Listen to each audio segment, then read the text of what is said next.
France ka pion dio Mali ma fort choisi pour rien.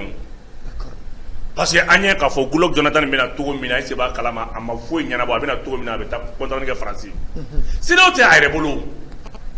Ni sinon ba rebolo, sinon tu la descend non. E mama koron fila ka fo ko mesera o le sans ka be kinyangi. Wa ka di. Non ma c'est la président qu'on va voir relation pour là. Ça fait film do quoi. O da to ni Maxal ni Alassane Dramane Ouattara ijila ne Imura la ne ne ulaje.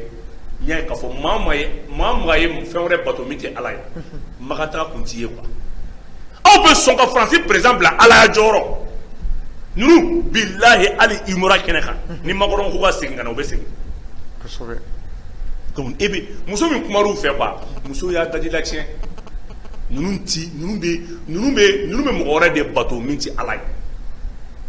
parce que buna hadamaden ala ko k'i kana fila fara ale kan n'i ye maa dɔ bila ala jɔyɔrɔ ka fara i yɛrɛ kan donc nafa tigi ala bato yɛrɛ la kosɛbɛ donc i bɛna mun ye CEDEAO tɛ embargo wuli ka bɔ Mali kan a fɔlɔfɔlɔ ye mun ye fo Mali ka est-ce que b'a kalama opération Barkhane ye réhabilité k'a restaurer filanan ye mun ye fo Mali bɛ wariw kuma min na Mali ka bɔ o kɔnɔna la sabanan ye mun ye France ambassadeur ka segin ka na wa kana siga dɛ a bɛ ka embargo ju kɛ fɛn o fɛn ni si tɛ a bɛɛ ju ye tɛ dɔwɛrɛ Mali bɛ taa sira min a b'o de to yen ka na o de y'a to ne mana miiri k'a fɔ ko embargo mais Mali ɲɛmɔgɔ de bɛ ka mɔnɔ don ne la sɔn ne bɛ sɔn hali n'u ko 2 mois ne bɛ sɔn a ma ban ni CEDEAO k'i ma ko 16 mois o minɛ Maliens taara ko 18 mois ko 3 ans CEDEAO ko 18 mois an y'a kɛ a sera n ko an t'a di a ma kɛ yan n'u ko 16 mois o minɛ ni 16 mois kɛ i b'i ka commission électorale sigi tu engages le processus électoral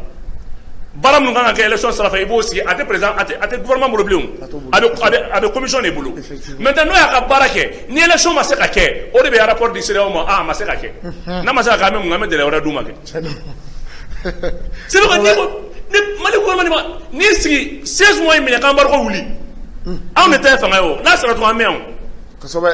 en tant que Assimi bɛ ka mɔnɛ ko ale ni ka bɔ CFA la ale ka a ka fɛn ka tant que Assimi b'o sira kan Maliens bɛ Assimi kɔ fo ka taa min kɛ c'est vrai que la légitimité vient du peuple donc i bɛ nin embargo wuli i bɛ nin wuli n'i ye nin wuli o temps kɔnɔ i bɛ lettre bila ka taa CEDEAO la parce que a y'i ka transition yɛrɛ kɔni ka ban san 1 i bɛ bɔ a la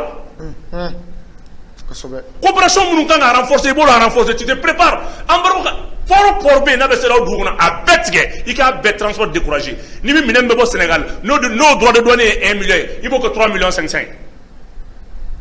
ni o de don dɛ ni minɛn bɛ bɔ Côte d'Ivoire n'o minɛn droit de douane est-ce que b'a kalama n'o ye 500 000 ye i b'o kɛ 2 millions 800 ye mɔgɔ o mɔgɔ n'i bɔra ni Mauritanie ye a bil'i kunna ni droit de douane ye 1 million i b'a jigin ka na 500 000 la Mali bɔra 52 citernes de 48 000 hectares et litres. Canada a plus de 2 millions maintenant de litres. Où est Canada?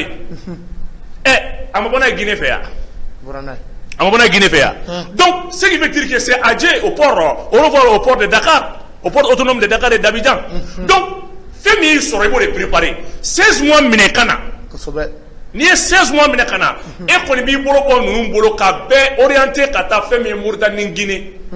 hali n'a y'a sɔrɔ u ka port ni extension kan ka kɛ u ka wari ta Banque mondiale la k'a baara kɛ joona Malien commerçant de bɛ port la olu tɛ Sénégal port kun ye port ye yan anw kun taa Lomé de donc an ka bɔ nin kɔnɔ an ka jeu politique bila ɲɛfɛ Assimi ka sɔn ko 16 mois k'a sɔn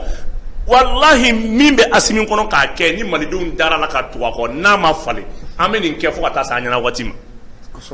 CEDEAO m'a fɔ ko ko procédure judiciaire minnu engagé don ko k'olu bɔ yan France y'a ka maire kɔrɔ joli fɛn mais Sarkozy bɛ bi il est entre les liens de justice munna a ma fɔ ko ka Sarkozy fɛn mun na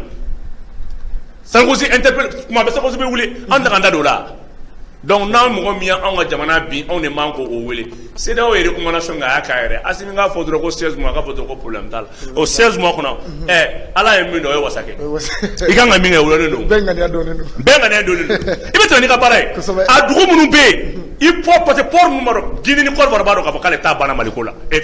Sénégal ni Côte d'Ivoire b'a k'ale t'a banna Maliko la mais a minɛ donc ni élection waati sera ni 16 mois sera ni élection baara bɛ cogo min na commission de b'o contrat kɛ Assimi ka foyi t'a la Choguel ka foyi t'a la commission de b'o contrat kɛ CEDEAO ye ah dɔɔni b'a jate dɔ kalo 6 ye o kalo 6 tun i bɛ mun kɛ i tɛna se ka président kura sigi o kɔnɔ e tɛ se ka foyi kɛ ka bɛ Mali président na wuli donc e de b'a lajɛ i bɛ se ka délai mun accorder n'i se ka délai yɛrɛ accorder fana an b'a to yen a nɔ la a ka to yen a ma ban donc a kana fɔ a bɛ taa nin ko la il faut un jeu politique parce que u b'u protéger fɛ embargo bɛ yen kɔngɔ b'an na dɔ ta bɔ ta depuis ala ye dɔw dan kɔngɔ b'u la o tɛ embargo yɛrɛ nɔ ye barakɛbali tɛ dumuni sɔrɔ k'a jɛ diɲɛ fan si.